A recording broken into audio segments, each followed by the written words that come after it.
পুলিশের চ্যালেঞ্জে রণকৌশল বৈঠক। রাতে রণকৌশল বৈঠকে অভিষেক বন্দ্যোপাধ্যায় ভার্চুয়াল বৈঠক ডাকলেন অভিষেক। আমাদের সঙ্গে আবির রয়েছেন প্রতিনিধি। আবির, কি নিয়ে এই বৈঠক এবং কারা থাকবেন এই বৈঠকে?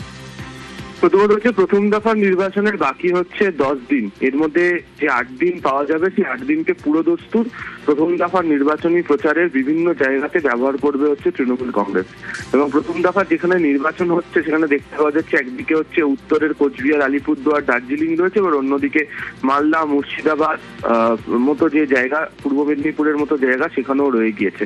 তাহলে যে বিস্তীর্ণ জায়গা জুড়ে কোন কৌশল নিয়ে তৃণমূল কংগ্রেস আগামী কয়েকদিন প্রচার করতে চায়, পুরোদস্তুর সময়টাকে ব্যবহার করতে চায়, সেটা এই বৈঠকের অত্যন্ত গুরুত্বপূর্ণ একটি বিষয় হতে চলেছে।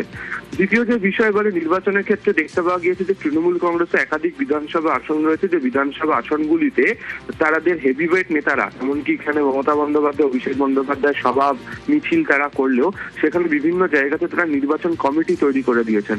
তার কারণ সেই জায়গাতে স্থানীয় স্তরে যদি কোনো সমস্যা থেকে থাকে তাহলে নির্বাচন কমিটি সবাই একসঙ্গে বসে সেই সমস্যার সমাধান করে ফেলতে পারবেন।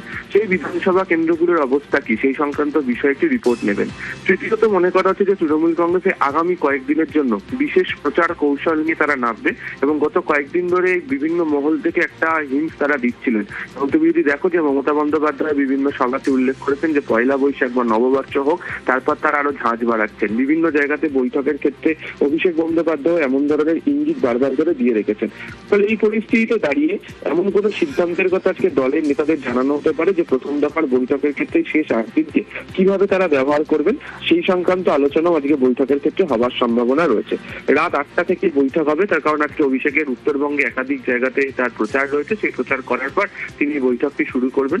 এখনো পর্যন্ত দলের সমস্ত সাংসদ, বিধায়ক, সাংগঠনিক ক্ষেত্রে যে সমস্ত পদাধিকারী যারা রয়েছেন তারা প্রত্যেকে হাজির থাকবেন। তবে বুথ লেভেলের যারা রয়েছেন, নেতা যারা রয়েছেন, যারা এর আগের ভার্চুয়াল বৈঠকগুলিতে হাজির ছিলেন, তারা আজকের বৈঠকে থাকবেন কিনা সেই বিষয়ে এখনো চূড়ান্ত সিদ্ধান্ত গৃহীত হয়নি। ফলে একেবারেই তুমি যেটা বলছিলে একদম চূড়ান্ত রণকৌশল বৈঠক 26-এর বিধানসভা নির্বাচনকে কেন্দ্র করে, একেবারে সেই বিষয়কে সামনে রেখে এই বৈঠক হবে। বেশ, ধন্যবাদ আবির।